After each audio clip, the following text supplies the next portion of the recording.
Shooting it raw? Yes, shooting it raw.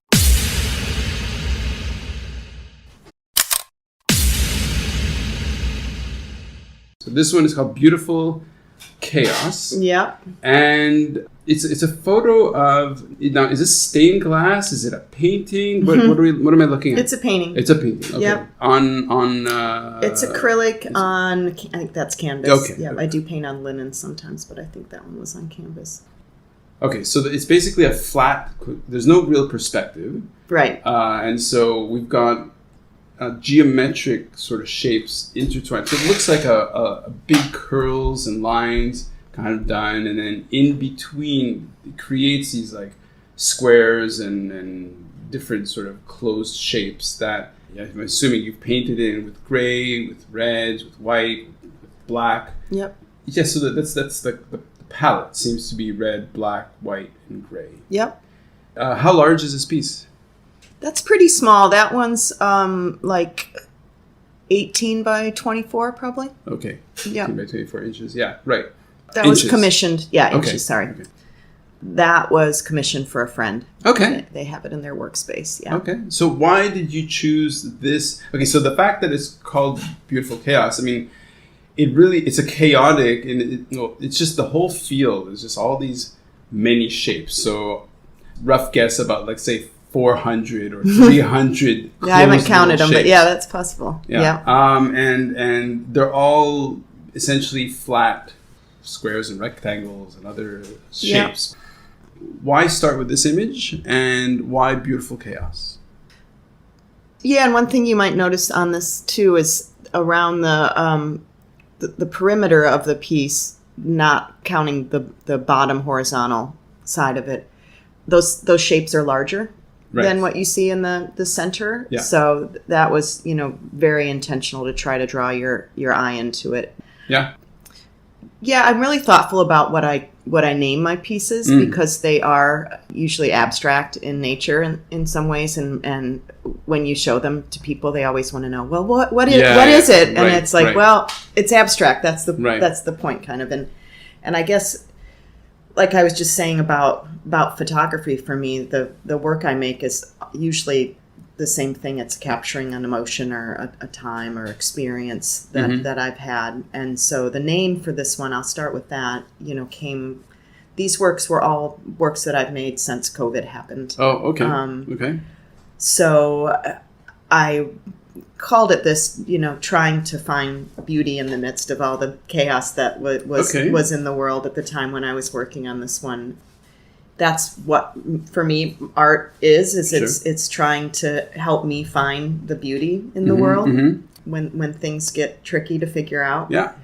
So yeah, and a lot of what I make are forms of, it sounds a little corny, but like forms of meditation in a way. So this was just, the lines went down first. I just started I've made a couple of other pieces in this kind of style, and I enjoy doing it. So the lines went down first, and then I had a very limited color palette for this one because I was a commission and I was kind of asked to paint with these colors. But I liked the more kind of controlled aspect of that. For sure. That too.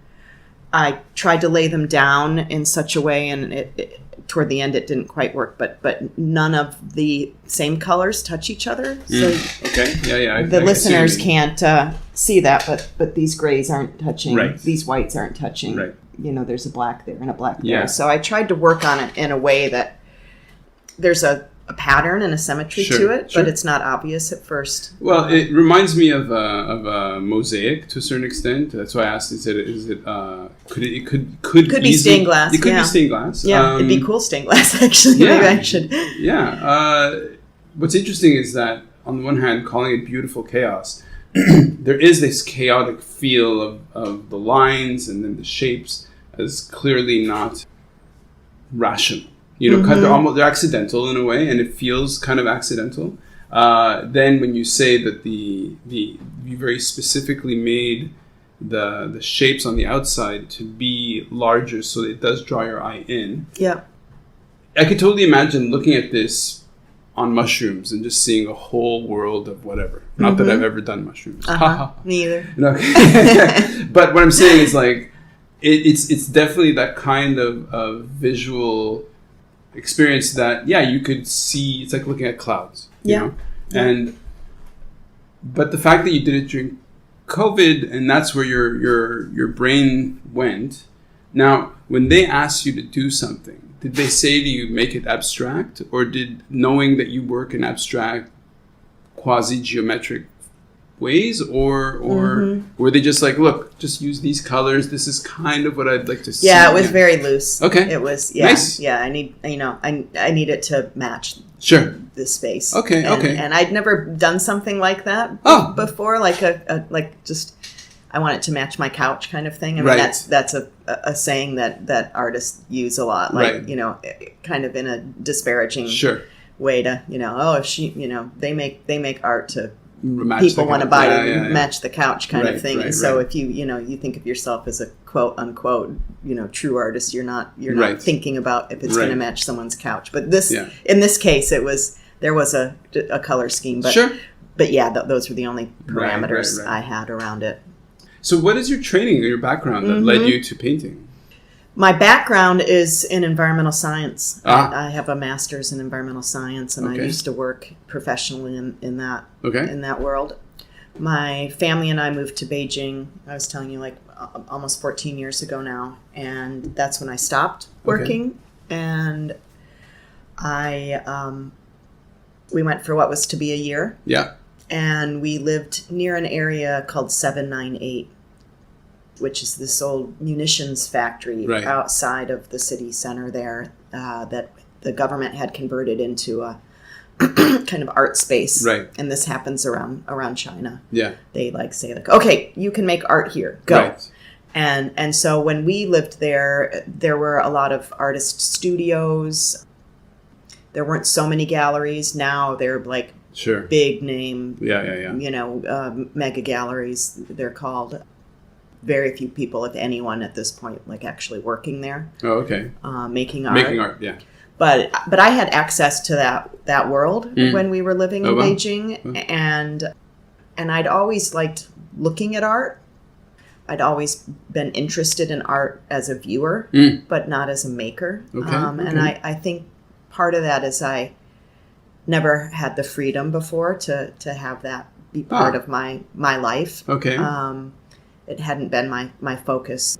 Where I grew up, there was not only was there really no culture of as we would call it, it just even the concept I didn't know what I didn't know, even almost. Of course. I didn't even know there was art in the world kind of thing. And so for me, not speaking Mandarin, going to 798 and looking at the art there, which was mostly contemporary Chinese art, it was a way that I felt like I could see into the world there. Sure. In a way where spoken language, wasn't available to me. That's interesting. Yeah.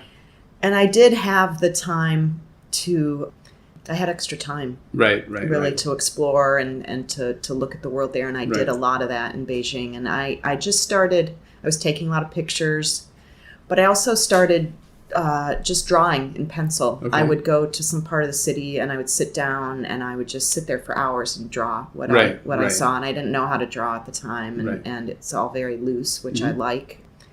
But then I thought, I really enjoy doing this. And I really want to learn these skills that it takes to be an artist. And so part of it was inspiration by what I was seeing at 798. And part of it was this, being in this new place, wanting to capture the feel of it. Sure.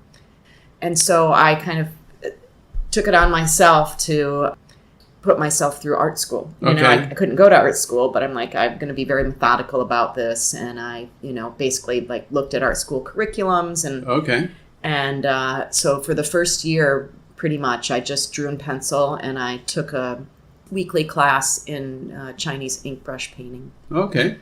And I was loving doing all of that. And then we stayed on in Beijing for another 2 years. And so I found some tutors, some artists that had studios in 798. And I wanted to learn to paint. Wow.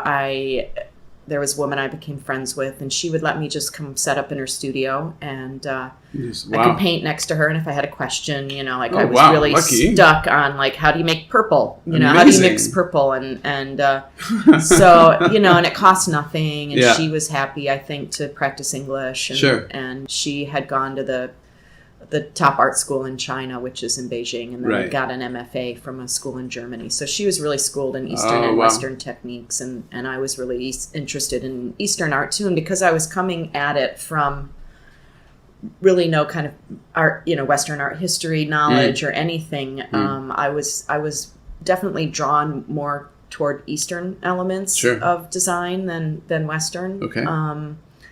And so, but she was able to help me with both. Sure. And I took a life drawing class at the time that was available to me there.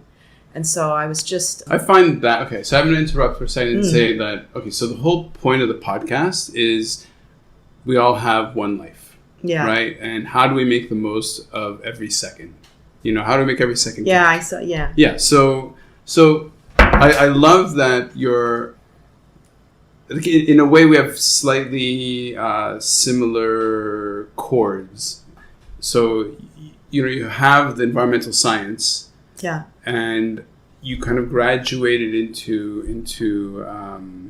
creative expression, And so, part of me has always been into creative expression and the sciences and conservation, and so there's a lot of convergence. Yeah, and I was saying that before. There's quite a bit of convergence. I feel just without even knowing you. Yeah. And these kind of episodes for me are fascinating because I get to meet people and find out how they tick. Yeah. And I love that. So the decision comes when you guys decide to move to Beijing. And then what are the dominoes that went tick, tick, tick, and ended up before you guys decided, let's go, to getting to Beijing, and then obviously once there and you had the space in your mind and around you and the time, your brain kind of just evolved, into creative expression. So what happened in between? Yeah, what were those dominoes? Yeah, that's a great question. I guess the one word answer to that was depression, and not. Probably kind of in a clinical sense, but also just from working in the environmental field. Okay. It was just bleak, what I was seeing. And even at that time, I went to a really, really big state university in America. And at that school, there are 55,000 people at my school. Wow. Okay. And not bad. I was in the first basically environmental science program that they had there. And there were 16 of us. Wow, and now if you went back to that school and any other major university in the world, probably, I think the concept of sustainability, if it's business school or whatever, even art schools. Sure. That's a foundation often of what is being talked about. Absolutely, yeah. So I was really at the kind of front end of Are you allowed to say which state? Michigan, okay. Yeah. Michigan! Yeah. So I born and raised, and then went to undergrad in Michigan, and then I moved to Colorado, which is where I think of as home. And once I got there, then I never felt like I belonged in Michigan. It's just where I happened to, be born. Yeah, no, I got it. And then I went to graduate school in Colorado, and we lived there until moved to Asia. But so, when I was coming into it, not many people were worried about these things, and now the world's on fire, right? Sure. And so I found myself in this, I guess, place where I was like Chicken Little, I'm like looking around and seeing how fucked up everything is, and no one else sees it. Sure. And that was really hard for me. And I was really, really passionate about what I was doing at that time. I grew up on a farm in Michigan, so I definitely, and I'm an only child, getting into kind of biography. Sure. But so I spent a lot of time on the land, on our farm. Okay. We had horses. Wow. I grew up with animals, and so I had this really deep connection place Sure. and to the landscape of wherever Mm-hmm, I find and still do, for which is sure. why we live here. Of course. But to kind of see what was happening and to know what was coming was really, really hard for me.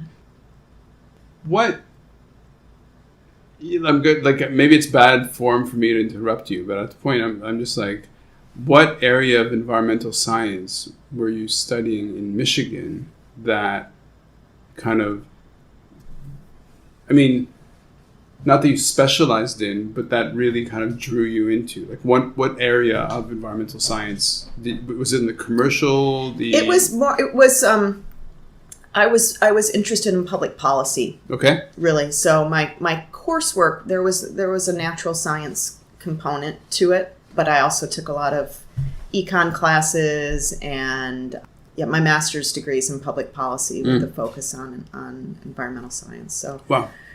So I was definitely like more kind of heading not the typical scientist direction, but more as a public and then I ended up working for the federal government's environmental agency in the US. So and I worked with some of the should I move him? No, it's fine. Okay. Him, you're pointing to she's pointing to the table and then to the cat under the table who's doing whatever he's just being a cat. Okay. I have 5 cats and 4 dogs or whatever. He's licking a strange collar thing. It's totally fine. Yeah, so I feel like, and even working, kind of at the highest levels in the U.S. government on policy issues, and not to get into U.S. politics, but while I was there working, I started working under one administration, and then George Bush was elected to office, and at the time he, seemed like the Antichrist to me. Yeah. Now only, if only we could have him back. So that's, and I was still I was in my 20s, and I just really thought that I could change the world, and I guess maybe we all go through this in some way, perhaps, where you kind of leave those younger. Well, you mature. Yeah. You start getting a bigger perspective. But so I worked in that world for a long time, but I was pretty burnout on it, and my husband also works in that area, more on the conservation side of things. But we moved to China knowing really nothing about it. I mean, we're both fairly educated, and we feel like we pay attention to the world, and that's one reason we decided to go to Beijing for a year. We thought, wow, this will, we lived in the middle of the city the first year, and an apartment. Yeah. And that must have been such a huge. When you go to Beijing for the first time, it's like you haven't seen a big city until you've seen. And it was the year right after the Olympics, I mean, it was like we would laugh. We're like, huge. Oh, they helicoptered in another 50-story building and dropped. That wasn't there yesterday, kind of thing. And there were all these. I used to go down to the central train station with my camera, and there were just this kind of endless stream of laborers coming in on the train from wherever, all the corners of China, and they'd have a single duffel bag. They'd never seen anything like that. They'd probably never left their village. Sure. And, they've been on the train for 27 hours or something. And the train, like a lot of things in China, the central train station is massive, right? And so they'd walk out, these little tiny specks of people, wide-eyed. And it was just this... Yeah. I guess maybe an equivalent for me as an American is, showing up at Ellis Island and getting off the boat and, or you see the Statue of Liberty for the first time or something as you're coming into the harbor. So Beijing at the time had this really interesting energy to it. It was its coming out, and we were there to witness that. There were no credit card. Like, we bought our only car there with cash. Right. Like a suitcase full of cash almost. Because, and now there's no cash in China. Yeah. No, it's changed like so quickly. For sure. And so I feel really fortunate that we were there. And it was this, like we were talking about earlier, this enormous transitional time for me personally. Too. And, maybe that was fed by what was happening around me. Absolutely. We'll probably get back to that. If you don't mind, I'll Get back to the art. I'll go to the next photograph because Yeah. what's great about this format is I say to you, you frame the conversation, what's important to you, what's going on in your life. You send me, it could be photos of anything. Yeah. And then my job is just to sort of connect the dots, if there are any, and then and see where we end up. Here we go. Yeah.